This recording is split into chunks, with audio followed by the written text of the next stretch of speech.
Hello दोस्तों, मैं आशुतोष सिंह, समीक्षा अधिकारी, जॉब मंत्रा के इस यूट्यूब चैनल पर आप सभी का स्वागत करता हूं। आशा करता हूं कि आप सभी लोग अच्छे होंगे और अपनी तैयारी अच्छे से कर रहे होंगे। तो आज हम अपनी इस सीरीज की क्लास 6 को लेकर आए हैं, जहां पर हम कंप्यूटर्स के प्रीवियस ईयर क्वेश्चंस को डिटेल में डिस्कस करेंगे। ठीक, तो चलिए आइए शुरू करते हैं। आज हम अपनी इस क्लास 6 में एआरओ के पेपर को डिस्कस करेंगे, जो 2021 में हुआ था। ये पेपर हुआ था 19 दिसंबर 2021 को। फर्स्ट शिफ्ट का पेपर है ये। में मेरे पास अभी मतलब हम इसमें टोटल 22 क्वेश्चंस हैं। ये हम डिटेल में डिस्कस करेंगे। ठीक, तो चलिए ये शुरू करते हैं अपने सेशन को इसी के साथ। तो आज का हमारा पहला क्वेश्चन है, who am which among the following term means slash refers to web address of a page. निम्न में से कौन सा शब्द वेब पेज के वेब एड्रेस को प्रदर्शित करता है? SMTP मीन्स होता है सिंपल मेल ट्रांसफर प्रोटोकॉल। नहीं, इसका संबंधित मेल से है। IP means internet protocol. नहीं। HTTP मतलब हाइपर टेक्स्ट ट्रांसफर प्रोटोकॉल। नहीं। URL बिल्कुल सही। URL will be the right answer.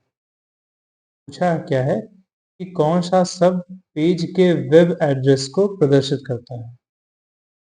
तो यूआरएल करता है। देखिए यहाँ पे यूआरएल लिखा है ना, यूआरएल के आगे ही आप पेज का क्या डालते हैं? एड्रेस डालते हैं। तो यही चीज कह रहा है कि कौन सा सब पेज के एड्रेस को प्रदर्शित करता है, वो है यूआरएल। HTTP होता है हाइपर टेक्स्ट ट्रांसफर प्रोटोकॉल। जो यूआरएल होता है उसके तीन पार्ट होते हैं। पहला पार्ट तो होता है प्रोटोकॉल, जिसे हम कहते हैं HTTP प्रोटोकॉल। दूसरा जो इसमें हिस्सा होता है वो होता है डोमेन नेम। जैसे यहाँ पे www.google.com हो सकता है, जहाँ पे ये एग्जाम्पल लिखा है ना, यहाँ पे google.com भी हो सकता है। ठीक है? या facebook.com हो सकता है, आप लोग यूज करते होंगे। ठीक, इसी तरह फिर इसके आगे एक्सटेंशन है। एक्सटेंशन तो यहाँ नहीं है एग्जाम्पल में, लेकिन कभी कभी एक्सटेंशन यूज किया जाता है। एक्सटेंशन इसलिए होता है कि आपको मान लीजिए किसी पर्टिकुलर पेज पे जाना है उस वेबसाइट की, या किसी पर्टिकुलर इंफॉर्मेशन को एक्सेस करना है, तब आप एक्सटेंशन लगाते हैं। ठीक है, ये तीन चीजें होती हैं यूआरएल के एड्रेस में। यूआरएल का फुल फॉर्म होता है यूनिफॉर्म रिसोर्स लोकेटर। ये पूछा गया है प्रीवियस ईयर आपके क्वेश्चंस में। यूआरएल का फुल फॉर्म क्या होता है? Uniform resource locator. तो ये था पहला क्वेश्चन। काफी बातें कर ली हमने इस पे। नेक्स्ट क्वेश्चन पे चलते हैं। Which was the first PC boot sector virus? निम्न में से कौन सा प्रथम पीसी बूट सेक्टर वायरस है? क्रीपर, हाँ ये वायरस है, लेकिन ये पहला फर्स्ट वायरस था। फर्स्ट वायरस अगर हम कहें कंप्यूटर का, कौन था? क्रीपर था, लेकिन बूट सेक्टर नहीं था ये। ठीक, पूछा क्या है? Boot sector virus. तो बॉम्ब, पेलोड, ब्रेन। सही आंसर होगा ब्रेन, क्योंकि ये फर्स्ट क्या है? बूट सेक्टर वायरस है।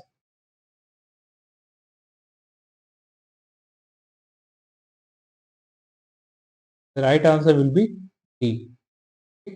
तो फर्स्ट जो पीसी का बूट सेक्टर वायरस था वो था ब्रेन वायरस। ठीक, जो कि रिलीज किया गया था कब? 1986 में। ये जो वायरस क्रिएट किया गया था, पाकिस्तानी ब्रदर्स थे, बाशिद और अमजद फारूक अलवी। वो रैना कंप्यूटर स्टोर, जो कि कंप्यूटर की दुकान को चलाते थे। बाशिद और अमजद फारूक अलवी ये पाकिस्तानी भाई थे। ठीक है, तो इन्होंने बनाया था ब्रेन नाम का ये पहला पीसी बूट सेक्टर वायरस। मुझे पहली बार लग रहा है कि पाकिस्तान ने कुछ बनाया है। तो बूट सेक्टर वायरस क्या होता है, ये कभी मैं डिटेल से क्लास में डिस्कस करूंगा, जब मैं वायरस और उसके क्लासिफिकेशंस और टाइप्स बताऊंगा। ठीक है, फिलहाल अभी ये जान के रखिए कि जब सिस्टम बूट करता है, मतलब स्टार्ट होता है, तब स्टार्टिंग से पहले ही, अभी ऑपरेटिंग सिस्टम स्टार्ट हो रहा है उससे पहले ही, बूट मैनेजर पे जो वायरस जाके अटैक कर देता है उसे कहते हैं बूट सेक्टर वायरस। ठीक, चलिए अपने नेक्स्ट क्वेश्चन पे चलते हैं। तो ब्रेन वायरस था वो। ठीक, तो तीसरा क्वेश्चन हमारा, which of these is not a part of a Unix operating system, में से कौन सा विकल्प यूनिक्स ऑपरेटिंग सिस्टम नहीं है। अब देखिए, यूनिक्स ऑपरेटिंग सिस्टम का ये सिंबल होता है, एक पेंगुइन होता है, ठीक। और इससे रिलेटेड कुछ और भी बातें बता देता हूँ कि फीचर क्या होते हैं यूनिक्स ऑपरेटिंग सिस्टम के, खास फीचर्स। जैसे पहली बात तो मल्टीटास्किंग, तो आजकल तो कोई भी ऑपरेटिंग सिस्टम मल्टीटास्किंग होता है, आपकी मोबाइल भी मल्टीटास्किंग है, एक साथ आप कई चीजें चला सकते हैं। मल्टी यूजर होती है, मल्टी यूजर मतलब एक साथ कई यूजर से चला सकते हैं, कई कई नाम से एक ऑपरेटिंग सिस्टम को, बिल्कुल सही। आजकल सिस्टम ज्यादातर मल्टी यूजर मिल जा रहा है, ठीक। कमांड स्ट्रक्चर मतलब कमांड से चलता है, उसमें आप कमांड लिखते हैं, ठीक है। GUI बेस्ड नहीं होता है, ग्राफिक्स यूजर इंटरफेस नहीं होता है, उसमें कमांड से ही वो काम करता है, ठीक। फिर फाइल सिक्योरिटी एंड प्रोटेक्शन, ये बड़ी बात खास है, यूनिक्स जो ऑपरेटिंग सिस्टम होता है उसमें फाइल्स की सिक्योरिटी बहुत ज्यादा रहती है, वायरस जल्दी इस पे अफेक्ट नहीं कर सकते, ठीक है। और एक और खासियत जो बड़ी आता है, ये ओपन सोर्स ऑपरेटिंग सिस्टम, मतलब नेट पे फ्री में अवेलेबल, आप डाउनलोड कीजिए अपने हिसाब से, में चेंजेस लीजिए और अपने सिस्टम में यूज कीजिए, ठीक। तो ये एक पोर्टेबल ऑपरेटिंग सिस्टम है, ठीक। तो ये यूनिक्स ऑपरेटिंग सिस्टम की कुछ खास विशेषताएं हैं, कम्युनिकेशन भी है, अकाउंटिंग भी है, ये सब तो है। यूनिक्स टूल्स एंड यूटिलिटीज भी मिलती है, ठीक। ये सब तो है, लेकिन जिनमें मैं पहले बताया हूँ ये कुछ खास विशेषताएं हैं यूनिक्स ऑपरेटिंग सिस्टम की, ठीक। लेकिन आपके क्वेश्चन में ये सब चीजें नहीं पूछी, पूछा क्या है कि यूनिक्स से संबंधित क्या है, यूनिक्स ऑपरेटिंग सिस्टम से संबंधित क्या है, कौन से पार्ट है यूनिक्स ऑपरेटिंग सिस्टम के संबंध। देखिए, यूनिक्स जो ऑपरेटिंग सिस्टम होता है उसकी लेयर्स कुछ ऐसे होती है। पहले सबसे बीच में होता है हार्डवेयर, हार्डवेयर में आपका माउस, कीबोर्ड, मॉनिटर, स्पीकर, ये सभी हार्डवेयर में आते हैं, ठीक। उसके ऊपर क्या होता है, कर्नल, ठीक।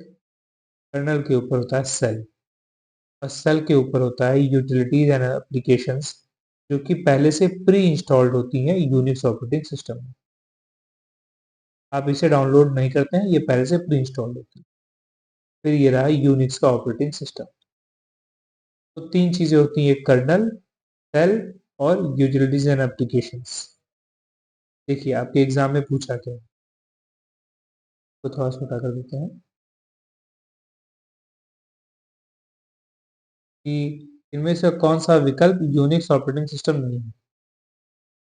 तो पहली बात तो कर्नल, हाँ उसका हिस्सा है यूनिक्स ऑपरेटिंग सिस्टम का। सेल, हाँ ये भी है। प्रोग्राम्स, क्या वो प्रोग्राम दिख रहा है, नहीं ये नहीं। लाइनेक्स, तो लाइनेक्स इसका हिस्सा तो नहीं है, लेकिन लाइनेक्स भी एक ऑपरेटिंग सिस्टम है जो कि यूनिक्स पे ही बेस्ड है। यूनिक्स ऑपरेटिंग सिस्टम पे मैं पहले ही बता चुका हूँ, कुछ ऑपरेटिंग सिस्टम्स है जो यूनिक्स पे बेस्ड होते हैं, लाइनेक्स भी वही है, लाइनेक्स यूनिक्स से ही बना है, ठीक। तो द राइट आंसर क्या होगा इसमें, सी। सी केवल एक ऐसा विकल्प है जिसका संबंध यूनिक्स से नहीं है, मतलब प्रोग्राम्स जो होते हैं का संबंध यूनिक्स से नहीं है, बाकी कर्नल, सेल और लाइनेक्स, इन तीनों का संबंध यूनिक्स से, ठीक, यूनिक्स ऑपरेटिंग सिस्टम से। आई होप आपको ये बात समझ में आई होगी। नेक्स्ट क्वेश्चन पे चलते हैं कि विच डेसिमल नंबर डज, ये बाइनरी नंबर लिखा है, रिप्रेजेंट्स, कौन सा डेसिमल संख्या को दर्शाती है। अब यहाँ पे ये दो है, देखिए बाइनरी नंबर है, कह रहा है इस बाइनरी नंबर को आप डेसिमल में कन्वर्ट करिए। डेसिमल, आप बताइए क्या होता है। तो मैं पहले बता चुका हूँ, नंबर दो, चार तरीके के होते हैं, एक होता है बाइनरी, एक ऑक्टल, डेसिमल और हाँ हेक्साडेसिमल, ठीक, 16 नंबर। बाइनरी में तो केवल दो नंबर होते हैं, 0 1। ऑक्टल में 0 से लेके 7 तक होते हैं। डेसिमल में 0 से लेके 9 तक होते हैं। हेक्साडेसिमल में 0 से लेकर ABCDEF तक होते हैं, ठीक है। तो ये होता है, लेकिन यहाँ ये बात नहीं पूछी गई है, यहाँ ये पूछा गया है कि आपको कन्वर्ट करना है बाइनरी से डेसिमल में, तो कैसे करेंगे। तो आप सबसे पहले देखिए, इसका तरीका कुछ ऐसे होता है, आप उन नंबर्स को लिख लीजिए, 1 1 0 0 1, और क्या है, बेस है इसका 2, मतलब बाइनरी में 2 है, आपको इसको डेसिमल में बदलना है। तो ऐसे ऊपर कर लिए 2 की पावर 0, ठीक, पावर बढ़ाते जाइए, 2 की पावर 1, 2 की पावर 2, 2 की पावर 3, की पावर 4 से बढ़ा दिया आपने एक नंबर के ऊपर ये। अब इनको आपस में सभी को मल्टीप्लाई करते चलिए। 2 की पावर 0 मतलब 1 ही होता है, ये 1 हो गया। तो 1 से 1 का मल्टीप्लाई करेंगे क्या आएगा? 1 आएगा, ठीक। ये 2 की पावर 1 क्या होता है? 2 होता है। 2 का 0 मल्टीप्लाई करेंगे क्या आएगा? 0 आएगा। 2 की पावर 2 क्या होता है? 4 होता है। लेकिन अब 4 को 0 मल्टीप्लाई करेंगे क्या आएगा? 0 आएगा। 2 की पावर 3 क्या होता है? 8 होता है, 8। 8 को 1 में मल्टीप्लाई करेंगे क्या आएगा? 8। 2 की पावर 4 16 होता है, 16। 16 को भी मल्टीप्लाई करेंगे 16। अब इन सभी नंबर्स को ऐड कर दीजिए, जोड़ दीजिए, ठीक। सबको जोड़ दीजिए। 16 8 24 24 1 30। तो ये हो गया आपका डेसिमल नंबर। और the right answer will be C. तो ऐसे कन्वर्ट करते हैं इसको। कन्वर्जन आपके एग्जाम में आता है, ठीक है, इजी होता है, सिखा दिया जाएगा। अभी तो आप कल धीरे धीरे चीजों को सीखिए जितना बता रहे हैं। How many kilobytes make a megabytes? एक मेगाबाइट में कितने किलोबाइट होता है? बहुत इजी क्वेश्चन है ये, ठीक है। ये पहले ही बता चुका हूं मैं। जब भी आपको ये कन्वर्जन मिले, मेगाबाइट किलोबाइट या जीबी का, टीबी का, तो सीधा आंसर होगा 1024, 1024। देखिए, जो स्मॉलेस्ट यूनिट होती है डाटा की, वो तो बिट होती है। 4 बिट को आप मिला देते हैं तो बनता है एक निबल, 1 निबल। और जब 8 बिट मिल जाते हैं तो बनता है 1 बाइट। तो ये याद रखिएगा, ये सब इंपॉर्टेंट है, इनमें से कोई भी बेकार नहीं, एग्जाम से भर भर के आते हैं, खासकर ये 1 निबल वाला। 4 बिट जब मिल जाते हैं तो एक निबल बनता है, और 8 बिट मिलके 1 बाइट बन जाते हैं, ठीक। अब देखिए, जब 1024 बाइट्स मिल जाते हैं तो 1 किलोबाइट बनता है। और जब 1024 किलोबाइट मिल जाते हैं तो 1 मेगाबाइट बनता है। फिर 1024 मेगाबाइट मिल जाते हैं तो 1 गीगाबाइट मतलब जीबी बनता है। 1024 गीगाबाइट मिल जाते हैं तो 1 टीबी बनता है। और 1024 टीबी मिल जाते हैं तो 1 पेटाबाइट बनता है, ठीक। समय सबसे ज्यादा यूज जो हो रहा है मार्केट में, वो पेटाबाइट यूज हो रहा है। बड़े बड़े जो गूगल्स हैं, फेसबुक हैं, याहू, जीमेल, ये सब जो अपने डाटा होते हैं ना, वो पेटाबाइट्स में स्टोर करते हैं। वो टीबी की तो बात करते ही नहीं, उनका डाटा पेटाबाइट्स में स्टोर होता है, ठीक? इतना ज्यादा डाटा है उनके पास। तो यही पूछा गया था कि how many kilobytes make a megabyte? कितने किलोबाइट मिलके एक मेगाबाइट को बनाते हैं? तो कितने किलोबाइट मिल रहे हैं?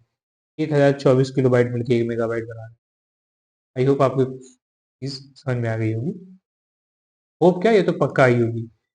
Which unit of computer helps in communication between the memory and the arithmetic logic unit? इसको ALU भी बोलते हैं, ALU। कंप्यूटर का कौन सा भाग या हिस्सा मेमोरी और अर्थमेटिक लॉजिकल यूनिट यानी कि ALU के बीच संचारण में सहायता करता है? तो देखिए, जैसे इनपुट डिवाइस है, मैं इस फिगर को थोड़ा बड़ा बड़ा करना चाहता हूँ कि आपको और अच्छे से क्लियर हो। देखिए, क्या होता है, इनपुट डिवाइस ने कोई इनपुट दिया, वो किसके पास गया? सीपीयू के पास गया। सीपीयू एक बड़ी यूनिट है। सीपीयू के पास, सीपीयू में 3 चीजें आती हैं, एक कंट्रोल यूनिट आता है, एक अर्थमेटिक लॉजिकल यूनिट आता है, इसको एलयू कहते हैं, और एक रजिस्टर आता है। ये 3 चीजें मेन सीपीयू का पार्ट है। बाकी तो ये मेमोरी है, मेमोरी जिसे हार्ड डिस्क आप कहते हैं, ठीक है, या एक रैम भी इसी को जोड़ लीजिए आप, ठीक है। फिर यहाँ पे डाटा प्रोसेस होकर आउटपुट डिवाइस में जाता है, और आउटपुट से हमें मिल जाता है। तो ये कह रहा है कि कौन सी यहाँ पे कौन सी ऐसी यूनिट है कंप्यूटर की यूनिट है, मतलब इन तीनों से बात कर रहा है, जो मदद करती है कम्युनिकेशन करने के लिए मेमोरी और एएलयू के बीच। मेमोरी यूनिट और अर्थमेटिक लॉजिकल यूनिट के बीच कम्युनिकेशन में कौन हेल्प करती है? तो कंट्रोल यूनिट है और रजिस्टर है। अब देखिए, रजिस्टर तो है ही नहीं ऑप्शन में, बचा क्या? Control unit.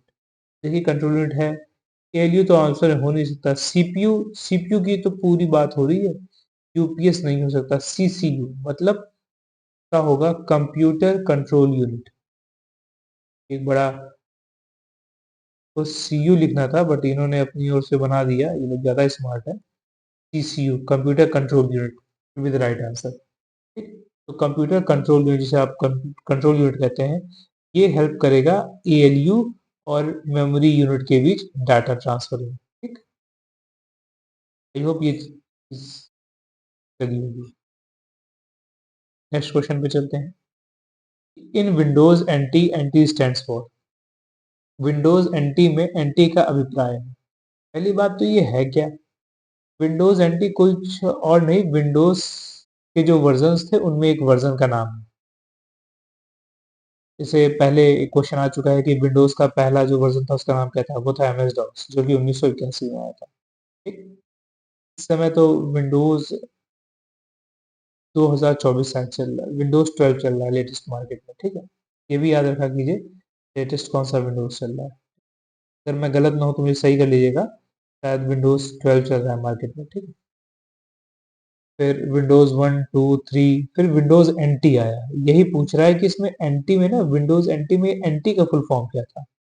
एनटी का फुल फॉर्म क्या होगा? New technology. Right answer will be C. T का फुल फॉर्म यहाँ पे था न्यू टेक्नोलॉजी, तो फुल फॉर्म क्या हो गया? Windows new technology.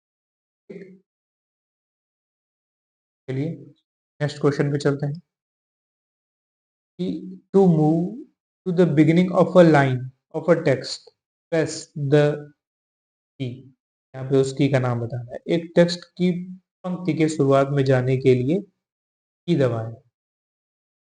देखिए क्या कह रहा है कि एक पेज है, उसमें बहुत सारी लाइनें हैं, 1 2 3 4 5 6 7 8।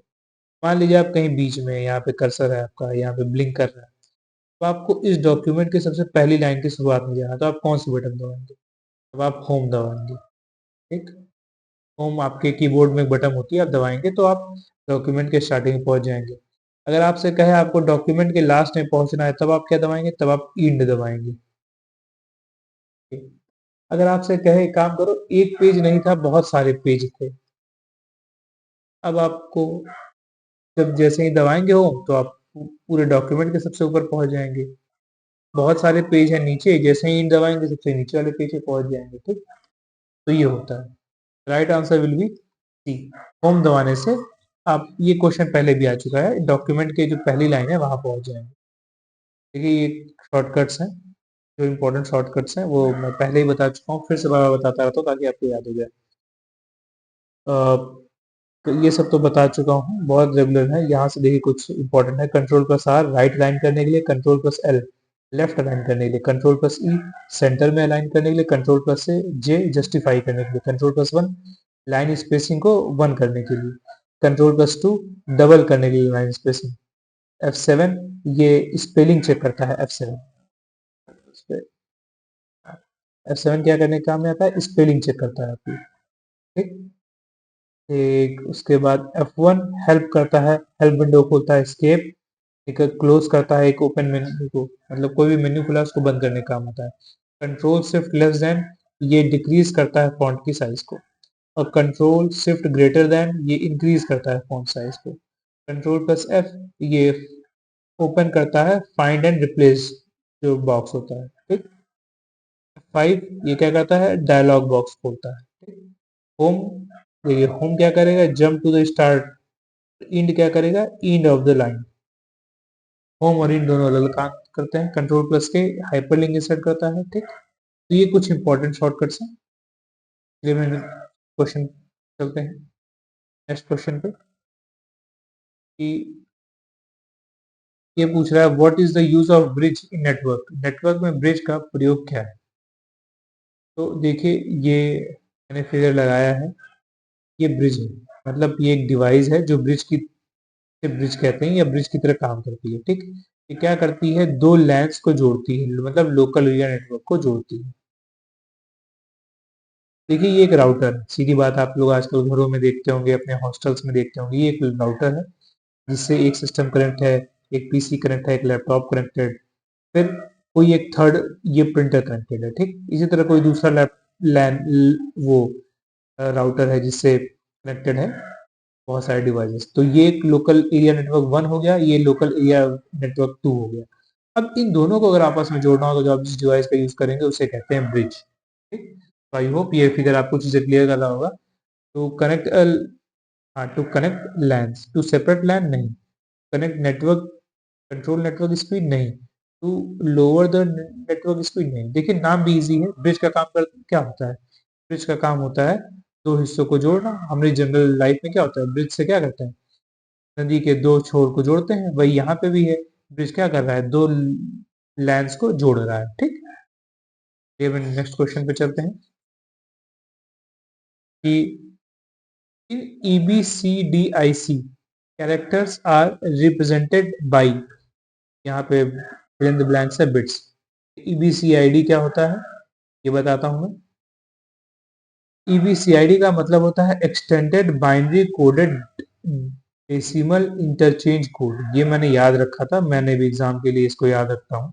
ठीक है, EBCID का फुल फॉर्म क्या होता है? Extended binary coded decimal exchange code. ये एक कैरेक्टर को इनकोडिंग करने का सिस्टम है जिसमें एक कैरेक्टर को 8 बिट्स में स्टोर किया जाता है। ठीक है, कैरेक्टर्स में लेटर, नंबर्स, क्वेश्चंस, मार्क्स या कोई भी सिंबल हो सकता है। अभी हम बताते हैं इसका मतलब क्या होता है। और इसी के जैसे एक और लैंग्वेज होती है ASCII, मतलब American standard code for information interchange. आजकल यही यूज की जाती है, अब ये तो नहीं यूज की जाती।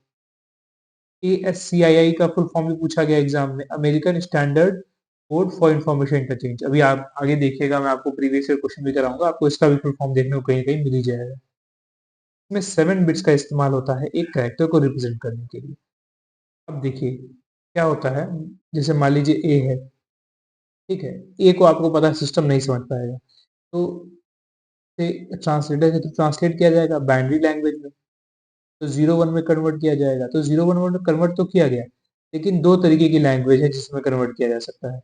एक है EBCDIC, extended binary coded decimal exchange code, और दूसरा होता है ASCII। ठीक, ASCII, American standard code for information interchange. तो यहाँ पे 8 बिट्स का इस्तेमाल हो सकता है, मतलब 1 0 1 0 1 0 1 ऐसे करके 8 डिजिट ले लेंगे। और यहाँ 7 डिजिट्स में 0 1 0 1 ऐसे 1 0, ये केवल 7 बिट्स 7 डिजिट्स रहेंगे। यहाँ सॉरी, यहाँ 8 डिजिट्स रहेंगे और यहाँ 7 डिजिट्स रहेंगे। ठीक है? तो मतलब कि इसे कहते हैं आपने 8 बिट्स इस्तेमाल किया, यहाँ पे 7 बिट्स का इस्तेमाल किया। तो कुल मिला के आप ये समझिए कि ये इनकोडिंग करने का सिस्टम है। ये ये जो दोनों लैंग्वेज कोड है ना, ये इनकोडिंग करने के काम में आते हैं। किसको? किसी भी नंबर को, पंक्चुएशंस को, लेटर्स को, मार्क्स को या सिंबल्स को। ठीक, ये फुल फॉर्म याद रखिए। और ये कितने बिट्स के होते हैं? 8 बिट्स या 7 बिट्स। तो यहाँ EBCDIC का पूछा है, तो इसका सही आंसर क्या होगा? 8 बिट्स। देखिए, और देखिए ये लगाया है, क्या हो रहा है। देखिए एक कैरेक्टर है, इसको EBCDIC में कैसे बताया जा रहा है। यहाँ 8 बिट्स हैं, फिर जब अमेरिकन स्टैंडर्ड कोड में बताया जा रहा है तो यहाँ 7 बिट्स है। फिर बी को बताने का तरीका है, यहाँ पे बी को बताने में 7 बिट्स हो रहे हैं। स्मॉल ए का अलग है, स्मॉल बी 1 2 3। तो ये चीज है, बस आपको ये नहीं याद रखना है जिसको कन्वर्ट कैसे किया किया जाता है, बस आपको ये याद रखना है कि कितना वो स्पेस लेता है, 7 बिट्स का या 8 बिट्स का, और उनके फुल फॉर्म क्या है। ठीक है, चलिए अपने नेक्स्ट क्वेश्चन पे चलते हैं कि यहाँ पे ए एन मतलब कुछ भी हो सकता है, फिर fill in the blanks. Program is one that is ready to run and does not need to be altered in any way. Program जो रेडी टू रन और जिसको किसी भी प्रकार से रूपांतरण की आवश्यकता नहीं है, क्या कहलाता है? इंटरप्रेटर ये कोई प्रोग्राम नहीं होता। पहली बात, इंटरप्रेटर क्या होता है? एक ट्रांसलेटर होता है। ठीक, हाई लेवल क्या है? एक लैंग्वेज है, ये भी नहीं होगा। उसने कहा है कि एक प्रोग्राम की बात कर रहा है।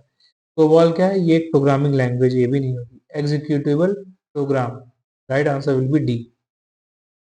तो आप कहेंगे सर क्या कहना चाह रहे हैं? तो एक एग्जीक्यूटेबल प्रोग्राम जो होता है वही रेडी होता है हमेशा रन करने के लिए, मतलब चलने के लिए, सिस्टम में रन करने के लिए हमेशा तैयार रहता है बिना किसी उसमें चेंजिंग करने के। आप देखे होंगे सिस्टम, अगर आपने यूज किया होगा तो आप कुछ फाइलों के लास्ट में .exe देखते होंगे। जिन फाइलों को आप इंस्टॉल करने जाते हैं सिस्टम में, उनके लास्ट में exe लिखा होता है। इन्हें कहते हैं एग्जीक्यूटेबल फाइल, डॉट .exe का फुल फॉर्म ये होता है एग्जीक्यूटेबल फाइल। आप इस पर क्लिक करेंगे, कुछ आपके पास डायलॉग्स बॉक्स खुलेंगे, आप यस यस करते जाते हैं और वो इंस्टॉल होता चला जाता है। ठीक, तो इसे ही कहते हैं एग्जीक्यूटेबल फाइल, जो कि रेडी टू रन होती है। बस आप क्लिक करेंगे और ये रन करने लगेंगे बिना किसी चेंजेस के। ठीक है, इसका जो नाम आप कुछ भी रखिए, इसका जो फॉर्मेट होता है वो डॉट .exe होता है। ठीक, चलिए अब नेक्स्ट क्वेश्चन पे चलते हैं। अगला क्वेश्चन हमारा, which of the following shortcut keys is use to close current और एक्टिव विंडो? मौजूदा या सक्रिय विंडो को चालू और बंद करने के लिए कौन सी शॉर्टकट की है? ये तो मेरी बहुत फेवरेट है, Alt प्लस F4। मैं बहुत यूज करता हूँ Alt प्लस F4। तो अब देखिए मैं पूरी बात समझाता हूँ क्या है। Alt प्लस F4 एक यूनिक की है। आप भी अगर सिस्टम यूज करते हो तो रेगुलरली यूज करते रहा कीजिए, बहुत काम आती है। इसके दो तरीके से यूज होता है। अगर कोई आपके सामने एक्टिव प्रोग्राम है, कोई प्रोग्राम खुला हुआ है, when there is an active program, कोई प्रोग्राम खुला हुआ है और आप Alt और F4 को एक साथ दबा देते हैं तो वो प्रोग्राम बंद हो जाता है। Closes the active program such as document and web page. किसी भी प्रोग्राम को जो रन कर रहा है उसे बंद करने का काम में आता है। अभी आप जैसे देख रहे हैं, आप जाते हैं ना किसी भी प्रोग्राम के ऊपर, यहाँ क्रॉस बटन होती है, उस पर क्लिक करते हैं तो प्रोग्राम क्लोज हो जाता है। तो Alt प्लस F4 आप जैसे दबाएंगे वो अपने आप क्लोज हो जाएगा, आपको ये बटन नहीं दबानी पड़ेगी। ठीक, तो एक तो बात ये समझ में आई। दूसरा क्या काम होता है कि अगर आपने कोई प्रोग्राम नहीं खोला है, सपोज कोई प्रोग्राम नहीं एक्टिव है, आप केवल एक डेस्कटॉप पर हैं, आप जैसे ही Alt प्लस F4 दबाएंगे, शट डाउन जो डायलॉग बॉक्स होता है वो खुल जाएगा और आपको अलाउ करेगा कि आप सिस्टम रीस्टार्ट करें, टर्न ऑफ करें या कंप्यूटर को स्लीप में डाल दें। देखिए मैं आपको फिगर दिखाता हूँ तो आपको समझ में आ जाएगी मैं क्या कहना चाह रहा हूँ। आप सिस्टम पे हैं, मेन स्क्रीन पे हैं, आपने Alt प्लस F4 दबाया तो खुल जाता है क्या, आपका ये शट डाउन डायलॉग बॉक्स। ठीक, यही है, यहाँ पे shut down, switch user, sign out, sleep, shut down, restart, ये सारे ऑप्शन होते हैं। ठीक, इसी को कहते हैं शट डाउन डायलॉग बॉक्स, जो कि Alt प्लस F4 दबाने पे ही आता है। ठीक, तो दो बातें आपको समझ याद रखनी है अब आगे से कि Alt प्लस F4 का इस्तेमाल दो तरीके से होता है। किसी भी प्रोग्राम को बंद करने के लिए अगर प्रोग्राम खुला है, और कोई प्रोग्राम नहीं खुला है तो शट डाउन डायलॉग बॉक्स को ओपन करने के लिए। ठीक, ये पूछा गया है कि किसी भी कौन सी शॉर्टकट कीज यूज होती है किसी भी करंट विंडो को क्लोज करने के लिए, Alt प्लस F4। ठीक, चलिए अपने नेक्स्ट क्वेश्चन पे चलते हैं। ये पूछा गया है, the primary purpose of software is to turn data into. Software का प्राथमिक उद्देश्य डाटा को में बदलना है। डाटा को किस चीज में बदलना है, यहाँ फिल इन द ब्लैंक्स है। डाटा को किस चीज में बदलना है, इंफॉर्मेशन में, प्रोग्राम में, ऑब्जेक्ट में या चार्ज में। तो सॉफ्टवेयर जो होता है ना, आप बहुत सारे सॉफ्टवेयर हमारे पास होते हैं मोबाइल्स में या लैपटॉप में। वो सॉफ्टवेयर का जो मेन पर्पस होता है वो बस यही होता है कि डाटा उसको देते हैं हम, उस डाटा को वो किसमें बदलता है, इंफॉर्मेशन में बदलता है। राइट आंसर आंसर क्या होगा, ए। कहना क्या चाहते हैं अब आप पूछेंगे। देखिए मैंने लगाया है ना, ये यही होता है सॉफ्टवेयर का काम कि टर्निंग डाटा इनटू इंफॉर्मेशन। अब कहना मतलब देखिए, अब यहाँ पे डाटा इंफॉर्मेशन का मतलब क्या होता है। डाटा मतलब जो कोई भी रॉ इनपुट आप दे रहे हैं, कीबोर्ड के थ्रू, माउस के थ्रू, जो भी चीज आप बता रहे हैं रॉ। ठीक है, जो कुछ नहीं, बस आपने बस जो बता दिया वो डाटा है। लेकिन जब सॉफ्टवेयर ने उस पर काम किया और जब आउटपुट निकाला तो उसे डाटा नहीं, उसे इंफॉर्मेशन कहा जाता है। तो इंफॉर्मेशन क्या होती है, the process outcome of data. जब डाटा पे प्रोसेस कर लिया जाता है तो जो आउटकम आता है उसे इंफॉर्मेशन कहते हैं। ठीक, तो अब आपको बात समझ में आ गई होगी। सॉफ्टवेयर का क्या काम होता है, सॉफ्टवेयर का काम होता है डाटा को इंफॉर्मेशन में बदलना। ठीक, अगला क्वेश्चन है, specialized program that allows user to utilize in specific application is classified as। विशेषीकृत प्रोग्राम जो यूजर को विशेष एप्लीकेशन को प्रयोग करने में सहायता करता है। रिलेटिव प्रोग्राम ऐसा कुछ होता नहीं, एप्लीकेशन प्रोग्राम हाँ ये होता है, लॉजिकल प्रोग्राम कुछ होता नहीं, रेप्लिकेट प्रोग्राम कुछ होता नहीं। The right option will be B. देखिए मैं तो पढ़ के ही बता दे रहा हूँ। सही आंसर होगा एप्लीकेशन प्रोग्राम। क्वेश्चन में क्या कह रहा है मैं बताता हूँ। कह रहा है कि कुछ स्पेशल फंक्शन परफॉर्म करना है तो यूजर को कुछ तो जो सॉफ्टवेयर चाहिए होता है उसे क्या कहते हैं, जो प्रोग्राम चाहिए होता है उसे क्या कहते हैं? उसे कहते हैं एप्लीकेशन सॉफ्टवेयर। देखिए, आप जब सिस्टम खरीद के लेके आते हैं तो वो हार्डवेयर होता है, मतलब उसमें सीपीयू होती है, रैम होता है, डिस्क होता है, ये सब तो होता है। साथ में उसे सिस्टम सॉफ्टवेयर भी रहते हैं, ठीक। सिस्टम सॉफ्टवेयर में होता है क्या, ऑपरेटिंग सिस्टम। आपके पास पहले से ऑपरेटिंग सिस्टम मतलब विंडोज 7, 8, 10, 12 जो भी है वो पहले से पड़ा होता है, और कुछ यूटिलिटीज होती है। यूटिलिटीज का मतलब होता है ट्रांसलेटर रहता है, उसमें गेम्स रहते हैं, ठीक है, डिस्क मैनेजर होता है, ये सब चीज़ें पहले से पड़ी रहती है, ठीक। इतना तो आपको एक सिस्टम खरीदने पे मिलता ही मिलता है। अब आप कहें कि मैं तो एक कंपनी में वर्क करता हूँ, मुझे स्प्रेडशीट डाउनलोड करनी है। जब आपने स्प्रेडशीट डाउनलोड की तो आपने स्पेशल पर्पज़ के लिए डाउनलोड की, ठीक। आपने कहा मुझे नेट भी चलाना है तो आपने वेब ब्राउज़र डाउनलोड किया। फिर आपने कहा यार मुझे गेम खेलना है, आपने कंप्यूटर गेम्स डाउनलोड किए। आपने कहा मुझे वर्ड पे काम करना है, वर्ड प्रोसेसर डाउनलोड किया। आपने कहा मुझे डाटाबेस मैनेजमेंट करना है तो आपने डाटाबेस को डाउनलोड किया। तो ये आपने अलग-अलग सॉफ्टवेयर साइट्स पे जाके डाउनलोड किए, तो इन्हें ही कहते हैं एप्लीकेशन सॉफ्टवेयर, जो आपने अलग-अलग स्पेसिफिक पर्पसेस के लिए डाउनलोड किए हैं, ठीक? आपकी अगर पर्पस है वर्ड पे काम करना तो आप कैसे डाउनलोड करेंगे, आप गेम खेलते हैं तो कैसे डाउनलोड करेंगे। तो जैसा आपकी नीड है वैसा करने के अगर आप कोई सॉफ्टवेयर डाउनलोड करते हैं तो उसे कहते हैं एप्लीकेशन सॉफ्टवेयर, ठीक? तो यही चीज़ यहाँ पे कही गई है। Specialized program that allows a user to perform a specific task is called special purpose application software, ठीक। तो जैसे आपकी मोबाइल में कैमरा है, वो आपको एक स्पेशल पर्पस ऐप है, ठीक, आपको कैमरा खोलने के काम में आती है। चेस गेम है, गेम खेलने के काम में आता है। वेब ब्राउजर नेट सर्फ करने के काम में आता है। कैलकुलेटर है, कैलकुलेशन करने के काम में आता है। मीडिया प्लेयर है, कैलेंडर सॉफ्टवेयर है। इन सभी को आपने अलग से डाउनलोड किया होगा, ठीक, इसलिए ताकि ये कुछ स्पेसिफिक पर्पसेस के लिए यूज हो सके, ठीक। इन्हें एप्लीकेशन सॉफ्टवेयर कहते हैं। फिर नेक्स्ट क्वेश्चन चलते हैं। टेम्पलेट क्या है? पैटर्न ऑफ वर्कशीट है? नहीं। हेडिंग? नहीं। टाइटल्स? नहीं। थीम? हाँ बिल्कुल सही। टेम्पलेट्स को थीम कहते हैं। आपने मोबाइल में भी आजकल देखते होंगे टेम्पलेट्स दिखाते हैं, ये होती क्या है मैं दिखा रहा हूँ।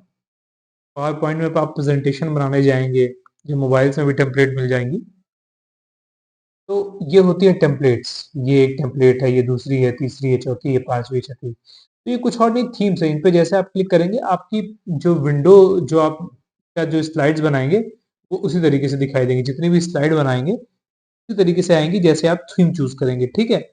तो टेम्पलेट कुछ और नहीं, एक थीम होते हैं। थीम मतलब बहुत सारे जो कलर्स होते हैं, पैटर्न्स होते हैं, उनका मिक्सचर होता है थीम, ठीक। मोबाइल में भी आप लोग थीम इस्तेमाल करते होंगे, ठीक। टेम्पलेट क्या है? एक तरह की थीम है जो मोबाइल और सिस्टम दोनों जगह यूज होती है। Name the first general purpose electronic computer. प्रथम सामान्य उद्देश्य इलेक्ट्रॉनिक कंप्यूटर का नाम बताएं। तो जो पहला जनरल पर्पस इलेक्ट्रॉनिक कंप्यूटर था वो था ENIAC। ये ENIAC है। ENIAC का फुल फॉर्म होता है the electronic numerical integrator and computer, ठीक। Was world's first general purpose electronic computer, जो कि डिजाइन किया था जॉन डब्ल्यू मैकॉली और जॉन वेस्ट एकॉर्ड ने। तो ENIAC क्या है? दुनिया का पहला जनरल पर्पस कंप्यूटर है, ठीक। लेकिन आप देखेंगे ENIAC है ही नहीं किसी ऑप्शन में। अब क्या करें? तो अब देखिए अगला, फिर मैंने बताया है द दुनिया का पहला जो कॉमर्शियल इलेक्ट्रॉनिक कंप्यूटर था वो था यूनिवैक।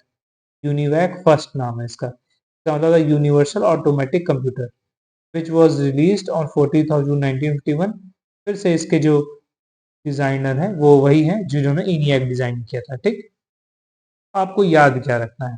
पहली बात, इनका फुल फॉर्म याद रखना है कि ENIAC का फुल फॉर्म क्या होता है, यूनिवैक का फुल फॉर्म क्या होता है। आपके एग्जाम में यही पूछा जाएगा। इनके फाउंडर के नेम, दोनों के फाउंडर सेम है, जॉन मैकॉली और जॉन पेसेप एकॉर्ड। ये दोनों के फाउंडर डिजाइनर सेम है, ठीक। आपको ये भी याद रखना है कि जो ENIAC होता है ये फर्स्ट जनरल पर्पस कंप्यूटर था, ठीक। फर्स्ट जनरल पर्पस कंप्यूटर, ठीक। वो कौन है? ENIAC है। और यूनिवैक क्या है? फर्स्ट कॉमर्शियल, ठीक, इलेक्ट्रॉनिक कंप्यूटर, वो था यूनिवैक। तो आपसे एग्जाम में तो पूछा है कि जनरल पर्पस इलेक्ट्रॉनिक कंप्यूटर बताएं, तो आप एनियाक बताने गए तो आपको मिला नहीं, तो आपकी मजबूरी है यूनिवैक आपको मारना पड़ेगा। ठीक, क्वेश्चन सेट ही गलत किया गया है एक्चुअली, क्योंकि दोनों की फिगर्स भी लगी हुई है। मैं इसीलिए फिगर्स लगा रहा हूँ ताकि आप थोड़ा रिलेट कर पाए चीज़ों को, क्या है कैसे है। ठीक, अपने नेक्स्ट क्वेश्चन पे चलते हैं कि the C D ROM drive is use to, C D ROM drive का प्रयोग किया जाता है। तो ये सी डी रोम ड्राइव होती है, ये है सी डी रोम, और ये होता है सी डी।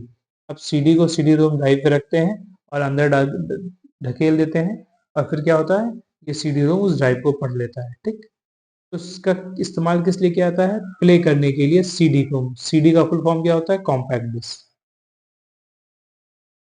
देखिए यहाँ लिखा है ना कॉम्पैक्ट डिस्क, तो आप कॉम्पैक्ट डिस्क को क्या करना है, सी डी रोम में डालना है ताकि वो चल सके, प्ले कर सके। तो सी डी रोम का यूज किस लिए होता है, टू प्ले कॉम्पैक्ट डिस्क।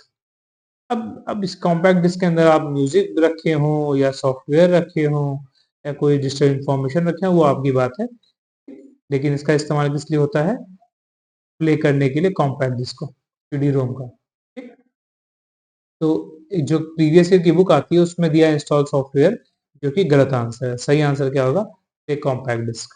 ठीक, बहुत ही एनालिसिस करके ये बातें बताता हूँ, मैं ऐसे नहीं बता देता। ठीक, मेरे के थ्रू जैसा बता रहा हूँ वैसा ही फॉलो करिएगा, नहीं तो गलत हो जाएगा आगे आने वाले एग्जामों में। ठीक, आपके फंडामेंटल्स क्लियर रहने चाहिए, बाकी एग्जाम में भले गलत कर रहा हूँ। ठीक, what is the default file extension for all word documents, सभी कार्य दस्तावेजों के लिए डिफॉल्ट फाइल एक्सटेंशन क्या है। जो भी वर्ड डॉक्यूमेंट्स होते हैं ना, उनके लिए जो फाइल एक्सटेंशन होता है वो होता है डॉट डॉक। टेक्स्ट होता है, जो सिंपल टेक्स्ट फाइल्स होती हैं उनके लिए टीएक्सटी होता है, सिंपल टेक्स्ट फाइल्स के लिए। ये कोई फाइल का फॉर्मेट होता है, dot file dot W R D ये कुछ होता है। सही आंसर फॉर्म क्या होगा, डॉट डी ओ सी। देखिए ये मैंने लगाया है कुछ फाइलों के जो एक्सटेंशंस होते हैं, जैसे अगर आपका सिंपल डॉक्यूमेंट है तो डॉट डॉक लगाएंगे। अगर लेटेस्ट आप डॉक्यूमेंट के जो सॉफ्टवेयर यूज़ कर रहे हैं, जैसे एम एस माइक्रोसॉफ्ट ऑफिस 2021 के बाद को यूज़ कर रहे हैं, तो उनके अंदर डॉट डॉक एक्स लग जाता है। आर टी एफ होता है rich text format, dot T x T होता है प्लेन टेक्स्ट। ठीक, डॉट एक्स एल एस ये होता है स्प्रेडशीट के केस में। डॉट एक्स एल एस ये भी स्प्रेडशीट है, लेकिन जो माइक्रोसॉफ्ट ऑफिस 2021 आ रहा है उसके बाद एक्स ऐड कर दिया गया है। डॉट पीपीटी ये पावर पॉइंट प्रेजेंटेशन के लिए होता है। डॉट सीएसवी ये कैमरा सेपरेटेड वैल्यूज, ये कुछ खास नहीं है। ठीक, डॉट MP3 ये MP3 सॉन्ग्स के लिए होता है। डॉट AAC ये एडवांस ऑडियो कोडिंग होता है। WMV ये विंडोज मीडिया ऑडियो, ये सभी आवाज के लिए। वीडियो के लिए क्या होता है, dot FLV dot MP4 dot WMV। ठीक, चलिए आपको ये बातें समझ में आ गई होंगी। एक्सटेंशन अलग फाइलों के मैं बताता हूँ ताकि आपको याद हो जाए। नेक्स्ट क्वेश्चन है, what is the value of the binary number 101। ये एक बाइनरी नंबर है 101, इसकी वैल्यू क्या है। तो फिर से ये बाइनरी नंबर है 101। ठीक, ये कह रहा है ये बाइनरी नंबर है, आप इसको डेसिमल में बदल दो। वही प्रीवियस क्वेश्चन है, बस पूछने का तरीका बदल दिया है, इसकी वैल्यू क्या होगी। फिर से वही तरीका 101 है, के ऊपर 2 की पावर 0 कर देंगे, 2 की पावर यहाँ 1 कर देंगे, यहाँ 2 की पावर 2 कर देंगे। ठीक, अब मल्टीप्लाई करना है। 2 की पावर 0 अपने आप में क्या होता है, 1 ही होता है, तो 1 से 1 का मल्टीप्लाई करके करें क्या आएगा, 1 आएगा। फिर 2 की पावर 1 क्या होता है, 2 होता है, लेकिन इसे 0 से मल्टीप्लाई करेंगे 0 आएगा। 2 की पावर 2 क्या होता है, 4 होता है, 4 को 1 से मल्टीप्लाई करेंगे क्या आएगा, 4 आएगा। अब इन सभी को जोड़ दीजिए। ठीक, तो 4 1 5, ये हो गया 5। The right answer will B 5। ठीक, तो आपको ये क्लियर हो गया होगा, ये प्रीवियस क्वेश्चन के जैसा ही है पूरा। नेक्स्ट क्वेश्चन चलते हैं, the initial function of BIOS is, BIOS का प्रारंभिक कार्य। तो पहली बात, बायोस होता क्या है। तो बायोस एक सिस्टम सॉफ्टवेयर है। पहली बात तो क्या है, ये एक सिस्टम सॉफ्टवेयर है। सॉफ्टवेयर दो कैटेगरी में आते हैं, एक एप्लीकेशन सॉफ्टवेयर और सिस्टम सॉफ्टवेयर। तो ये एक सिस्टम सॉफ्टवेयर है, पहली बात।